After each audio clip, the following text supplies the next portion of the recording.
SAS বা SAS হচ্ছে British special force, যাদেরকে পৃথিবীর সকল স্পেশাল ফোর্সের তুলনায় সেরা এবং গুরু হিসেবে বিবেচনা করা হয়, কেননা এই স্পেশাল ফোর্স হলো পৃথিবীর সর্বপ্রথম আধুনিক স্পেশাল ফোর্স।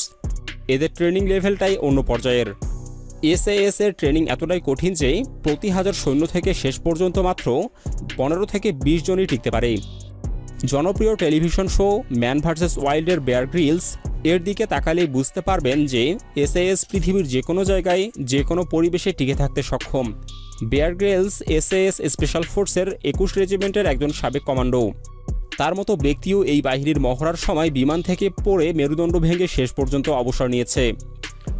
1941 সালে ইংল্যান্ডে গঠন হওয়া এই স্পেশাল ফোর্স 1947 সালে অফিসিয়ালি আত্মপ্রকাশ করে। SAS স্পেশাল ফোর্সে মোট 3টি রেজিমেন্ট রয়েছে। এগুলো হলো 21, 22 এবং 30 রেজিমেন্ট।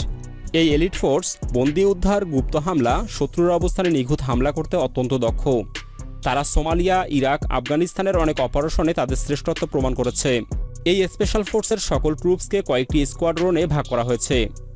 প্রথমটি বোট ট্রুপ। এই ট্রুপ গ্রুপটি বিশেষভাবে মেরিটাইম অপারেশন চালানোর জন্য বিশেষভাবে দক্ষ। এদের স্পেশাল বোট সার্ভিসও বলা হয়। এরা আকাশের যে কোনো উচ্চতা থেকে শত্রুর উপর নেমে এসে তাদের নাস্তানাবুদ করতে ওস্তাদ। ভূমির জন্য আছে মোবিলিটি ট্রুপ। এই ট্রুপসরা বিশেষ সব ভেহিকেল বা যানবাহন ব্যবহার করে অপারেশন চালাতে বিশেষভাবে দক্ষ। তাছাড়া এরা মরুভূমিতে অপারেশন চালাতে বিশেষ প্রশিক্ষিত। পার্বত্য অঞ্চলের জন্য আছে মাউন্টেন ট্রুপ। এই বাহিনী পাহাড় পর্বত এবং আর্কটিক অঞ্চলে অপারেশন চালাতে বিশেষভাবে প্রশিক্ষিত।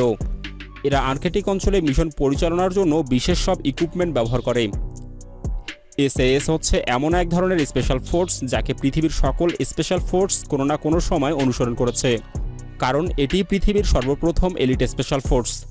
প্রিয় দর্শক, ব্রিটিশদের এই স্পেশাল ফোর্স সম্পর্কে আপনার মতামত কমেন্টে জানান।